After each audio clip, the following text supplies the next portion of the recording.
Ruthless and random, a young couple ambushed, mugged, and murdered during a jog at an East Tulsa park. Clay, tonight we have learned that the suspects took the victims' phones and texted the victims' family after those murders. 21-year-old Ethan Nichols and 18-year-old Carissa Horton were shot to death at Hicks Park late Sunday night. Funeral services will be held in the day ahead for two young Tulsa murder victims. Freshman ORU student Carissa Horton and her boyfriend Ethan Nichols were shot and killed execution-style Sunday night at Tulsa's Hicks Park. It's a horrifying crime their families say they will never understand. In March of 2011, we made the choice to move to Tulsa, Oklahoma. We asked God and confirmed it, and He was very clear that this was the right choice to make. And so we loaded up and headed to Tulsa. My daughter was already there going to Rhema, and I had relatives there, so it was a mutual place to be. And prayed and we asked Him, and He was so clear that our decision was the right one, that we had no doubt when we finally made the move. So on March 28th, we arrived of 2011, we arrived in Tulsa, and it was wonderful. It was a little bit different at first because Scott had to come back and finish working for about a month, but while he did that, the rest of us all found our jobs and established where we would like to be going to church. And then Scott joined us shortly after that. In June, I guess it was, of 2011, I received a call from a friend of mine from back in our own hometown. And she had a daughter named Carissa that actually sang with me in the choir at our church. And she said that Carissa had been accepted at ORU. And so I really liked Carissa. She had the beautiful smile, and she loved writing songs for God. And Carissa, a music major at Oral Roberts University, wrote, sang, and performed Christian music. She always had her guitar. And she loved Ethan, and her world was beautiful. The two from a small town in Iowa didn't even know each other, but their parents did. He did everything he could to lighten up anything. Susan, I said, now when Carissa gets here, we have a strong boy here that can help carry stuff up to her room. And so as I did that, he kind of looked at me, and then I put down the phone, and he flopped beside me, and he said, "Mom, what have you volunteered me for now?" And so we kind of laughed about it, and then I said, well, I said, Chris is moving here. She's never been away from her mom. It would be a really good idea if you would kind of just, become Facebook friends with her so that you could, make her have somebody here that was her age. And, really in the back of my head, I'm thinking, I really do like this girl. And so, I guess God had the same plan, because shortly after that, Ethan would be texting her. And then later on, the phone calls became very regular. And so, about probably the end of June, I went up to his room to tell him goodnight before I went to bed, and as I walked toward him, he put his hand out and he said, "Mom, just wait a minute." And I could tell he was on the phone talking about something, but I just waited patiently, and he said, "Okay, come on in," and I went in, and he always liked to flop me down on his lap, and so he pulled me down there, and he said, say goodbye to Carissa. And I said, okay. And I said, so Carissa was on the phone, and I said goodbye, and I said, I didn't mean to interrupt. And he said, "No, Mom," he said, "we always pray together before we say goodbye." So before they had even met face to face, they had built their relationship around God, and it was very important. I saw so much during that month before she came to live there that Ethan became not only a child of God, but he had advanced to becoming a man of God. His family says his relationship with Carissa had brought him closer to God. He had just really evolved into a man, and so that's a hard part. Carissa's parents say their daughter was beautiful, talented, brilliant. She knew she was supposed to do something with her music. Carissa was born with the gift of song. It was the last gift she ever gave her family. Well, she didn't call me, I called her. Thank God. And she sung me a happy birthday song that afternoon. That was the last time we talked to her. That was the last time we got to hear her voice. A joyful phone call leading up to the one that's every parent's worst nightmare, when Tulsa police called to say Carissa and Ethan were found dead. She finally arrived in August, around August 7th of 2011, and they were off. It was just like they explored everything. They loved being outside. They loved checking out the parks and everything to do with Tulsa. So when she wasn't in school and when he got off work, they would meet and just take off and go do something. And that was if she didn't have extra credit or anything to do. But Ethan and his family moved to Tulsa in April. When his mom got word Carissa got accepted to ORU, the Facebook messages between Ethan and Carissa turned to text messages, prayers on the phone. They were destined to be together. And a love story. Our lives started here, just bloomed and blossomed, and then it was snuffed out mercilessly. A tragic love story of two young people whose love for Christ brought them together and was taken away by two robbers who gunned them down while jogging in this park.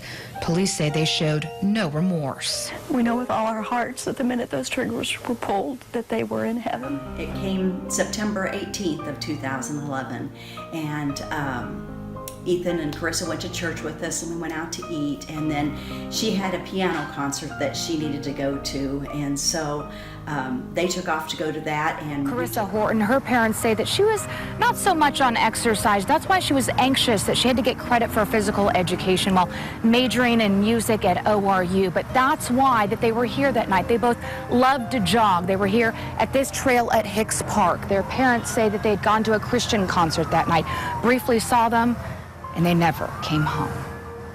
Next morning, we started getting phone calls and found out Ethan wasn't at work. And what happened was they had gone for a walk in the park Sunday night on the 18th, and Carissa, got her extra credit, and they had gone about 9:30 in the evening because it was so hot.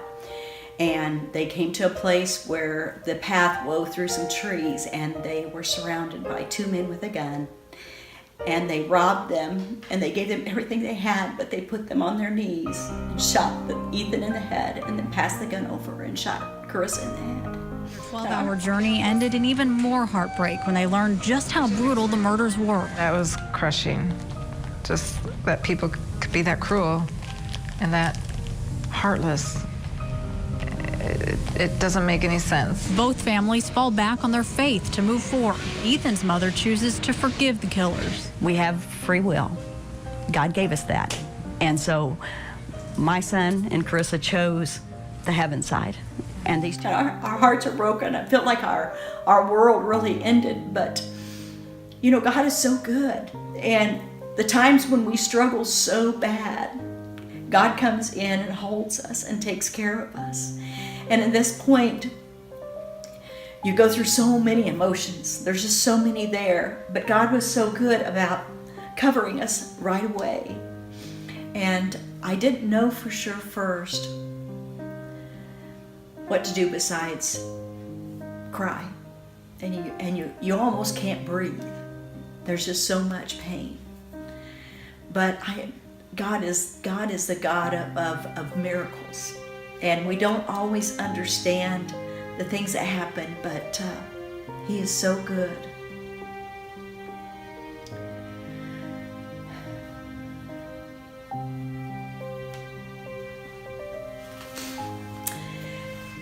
When I finally realized that after all this sadness, that there became questions of why constantly. You can't understand why.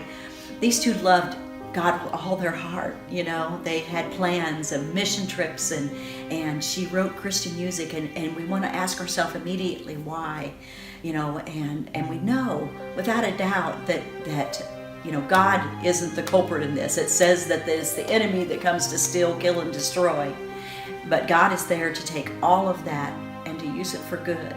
And it wasn't something we thought of first thing, because you're just in so much sadness, but it became very clear quickly that we had to stop those whys. And because of those whys, there was a lot of other emotions attached to that. And one of the biggest ones was the anger. Scott experienced so much of that as a father, because you want to be protective of your children when all of a sudden you realize that you could really have no strength to protect them from something like that, and they're vulnerable. It just affects your whole insides, and so anger overwhelmed him in places, along with the sadness. But I quickly realized that I didn't have the anger. And I didn't ever handle anger well, and I know God knows that. But the anger and the intensity of the anger was not there for me. And it was almost immediate that I realized that I knew that we had to forgive these guys. I don't know, and it's something I had experienced throughout my life, is learning to forgive.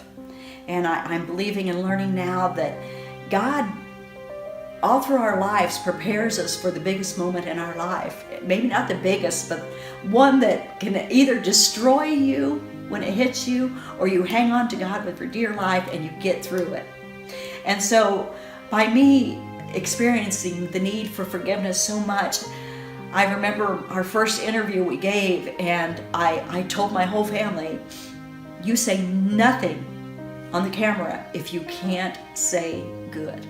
And I refused to let any of them speak if they couldn't hold themselves together and keep the anger out of the picture, because I knew that we would not survive if we couldn't get past.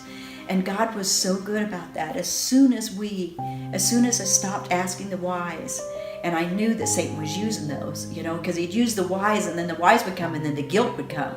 And there's so much emotion there. But as soon as I stopped asking that, then God started showing me all the miracles that he had done way before before Ethan was even born.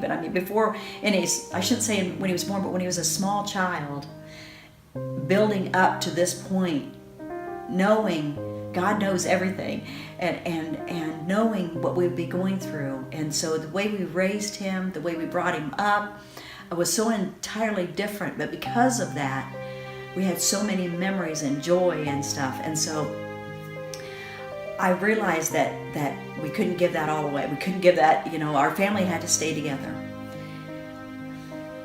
As a mother, I think the hardest part about the whole thing was I kept visualizing over and over again those last moments, because we didn't know right away the situation and what actually happened.